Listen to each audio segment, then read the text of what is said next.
The perception of our work with the communities here has been very, very, very positive, and I really have to congratulate my community into progressing this agenda this much far. Because when I compare in 2015, when we started making this agenda out there at the national level, there are so many barriers, so many barriers. People are trying to say like, you guys, you're copying Western culture. This has never been our culture. You guys, you want to ruin our girls. You guys, you have this stupidity in your mind. So there are so many confusions. I was like, women, you're now crying for your equality, but now it seems like you're running crazy. So we couldn't even get airtime from the media houses. It took us time, like since 2015 to now, it's about 6 years. And within this range of 6 years, I'm telling you, the government tried to remove VAT, the value added tax. The media houses, they started running their own programs on menstrual health, trying to support girls and women in need of these menstrual materials. As I said, our programs will include boys into the agenda, and one of the most fascinating things that you could see boys investing their time is when we train them on how to make reusable pads. We even have media people who are men coming, wanting to shoot our projects, want to get stories on what we do, and these are men. They feel like I have a role to play. But also we have trainers who are men now. They stand and very proud educating women on how to do it. I think the best thing in running business as a businesswoman, for me, I would say is the opportunity to be able to interact with the community and understand what is their pain, and try to figure out how are you going to match their pain with your solution. So when you come up with the solution, it's not like you're bringing the solution that doesn't really answer or solve their challenges.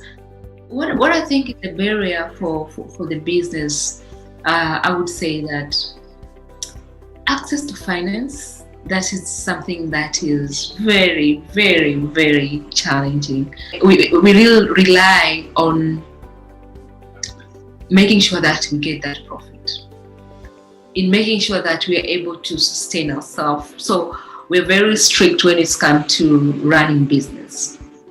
We're friendly, like with the staff members, we're very friendly, talking very well. But when it's come to deliver things, we are very, very serious. You miss that job if you start bringing jobs, because we know how tough it is to access funds.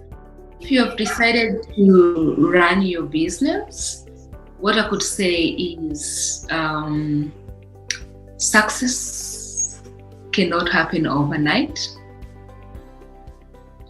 Get ready, get yourself ready, prepare yourself mentally, physically, emotionally, and be willing to get your hands dirty. There's no way you run away from that. Commit yourself, work hard, and when you get hit by the challenges, be positive, because if you take everything negative, it's even more hard. Yeah. The impact of COVID in my business came in, like it has really affected my business in all angles, because with Catholic Secrets we do run sanitary pads business, but also we do have the menstrual programs. And when you talk to the sanitary napkin business, this is an international business. It involves, we're not making it here in the country, we're importing them.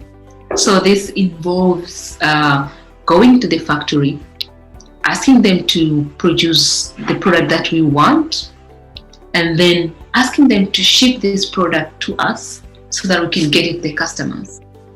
So with the COVID, what has really impacted our business is the price, because the face mask, they're in a very, very high demand, and the materials that are using to make face mask, they're also using to make sanitary pads. But when you talk the menstrual programs, we do it with boys and girls in most of the time in suburban areas or in rural areas. And then during COVID time, all the schools were closed. And we couldn't really go to those schools again, giving this kind of education because we cannot find anybody. Everybody was back home. And again, due to the nature of the target audience that we have, it's impossible to shift the online platforms, like being able to streamline all the programs online, because youth are not there. They don't own phone, but their income status is not that much that they'll be able to afford to streamline the whole content in the via internet. I work with WEI under the health chapter, but also under the entrepreneurship chapter as well. And what WEI is doing is to help women to be able to unlock their potential, whether it is in the line of health or whether it is in the line of entrepreneurship. And that's how the economic aspect of it came into the whole picture of WEI. Project we are doing now with WEI, we are collaborating into celebrating the International Day of a Woman, which is happening in March, and we are showcasing the works of women and the impact that they are creating in the world when it comes to health, but also when it comes to business. And WEI has been very supportive into showcasing not only me, but many other women who are under WEI program, whereby they get an opportunity to be seen, an opportunity to share their stories, an opportunity to network with the other potential partners who will be able to continue to add value in whatever these women are doing, but also an opportunity to bring solutions, because one of the things that also WEI is very passionate about is to come up with different solutions that will help women in sub-African countries to be able to work on it, or to be able to apply, or to be able to adapt.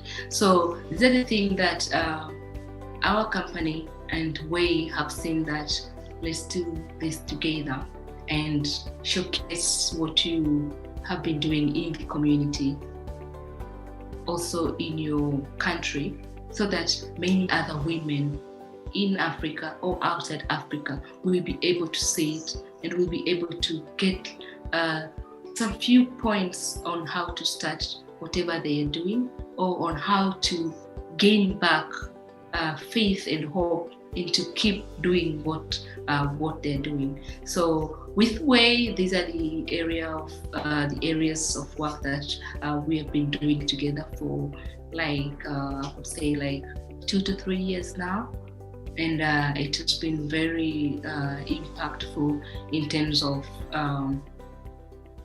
making our work being known by a larger community or a larger network.